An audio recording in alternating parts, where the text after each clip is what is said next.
were a navigator on KC-135s? KC-135. That was the only airplane I navigated. And what was your duty there? I mean, you navigated the planes, but where, over Vietnam? Well, some.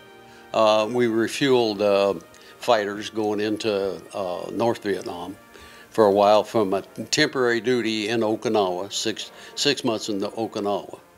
But we refueled bombers and fighters and whoever come up and wanted gas, I guess. What was it like in the KC-135? I mean, who was in control, the bomber or you or the fighter or you as the tanker? Well, the bomber, he had to control the airplane to get to the boom. Right. And we usually refueled the bombers in particular on autopilot.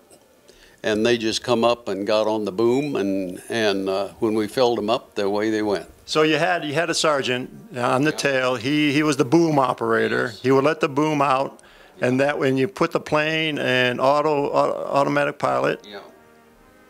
And now how much fuel would go into a B-52, for example? A lot, I know. 150,000 pounds. You're flying, but you're losing that weight. That has to have an effect on the airplane. So, no? Well, not much. The autopilot took care of it, and basically, you might have to control the power a little bit, but it wasn't a big deal. So you didn't lose altitude, even though you're losing all that weight. You still didn't lose altitude. No. How would a B-52 release from the boom? Well, when he's ready to go, he just punched a button, and it popped us off, and away we went. It worked every time. There was no problems with that, was there? Yeah. No problems with it at all. Okay, you were a pilot as well. Tell us a little bit about that. I flew both the 135 and the C-130 as a pilot. I enjoyed both of them. They're very good airplanes. I particularly like flying airplanes with 4 engines. If you lose one, you're still okay. If you lose two, you're still okay. That's right. But if you lose 3... Actually, I knew a pilot who flew a C-130 on 1 engine. So oh, is that right? He landed too. How long were you involved with the Vietnam conflict? I mean, how long were you there? Well, actually, TDY. Well, if you include all of them, like I said, it was 26 months. We got 26 months of combat pay. Not that we really were getting shot at or anything like that, but if you were flying over Vietnam, you got combat pay. So how long were you in the Air Force then? I was in 12 years. Along toward the end of the Vietnam thing, the Air Force had a cutback. Yeah. And they cut back a lot of pilots and navigators and that kind of thing, people they didn't need anymore. And actually, it was a good thing for me. I went back to college, got a degree, and got a good job after I got out of college. Yeah, the Air Force, I mean, the military paid for college. That's how I got my degree, the GI Bill. GI Bill. I used all but about 2 months of it. Are you from South Dakota? No, I'm from eastern Illinois, almost Indiana, about 150 miles south of Chicago.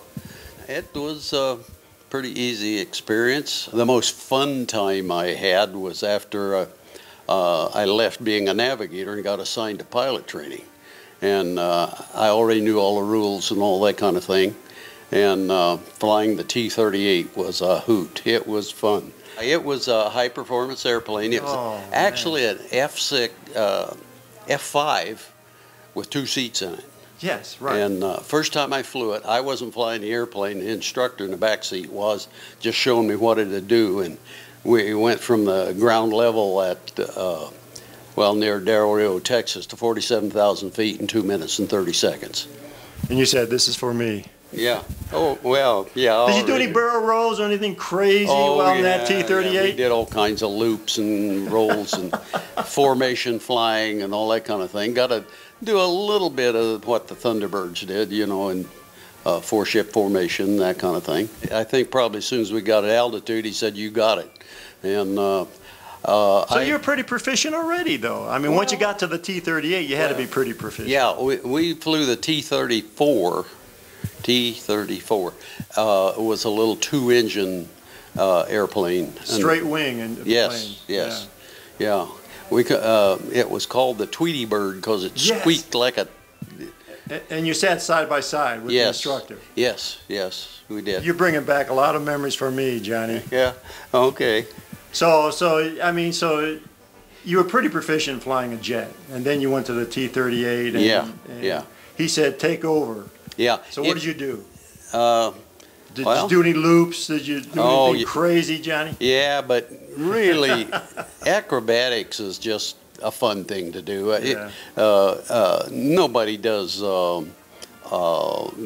dog fighting or anything like that anymore, and it was fun to fly. We flew instruments.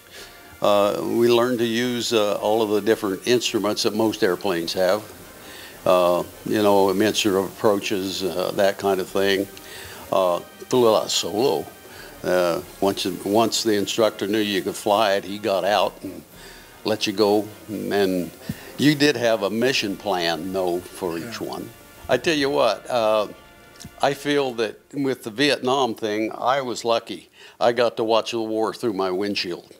And I felt so sorry for the boys that we had to haul around and once in a while pick up some bodies and that kind of thing. And I really appreciated what they were doing, and I felt I didn't feel I did that much. You know, I did what I had to do. How did you feel about coming home? Did you feel like you were welcomed home or not?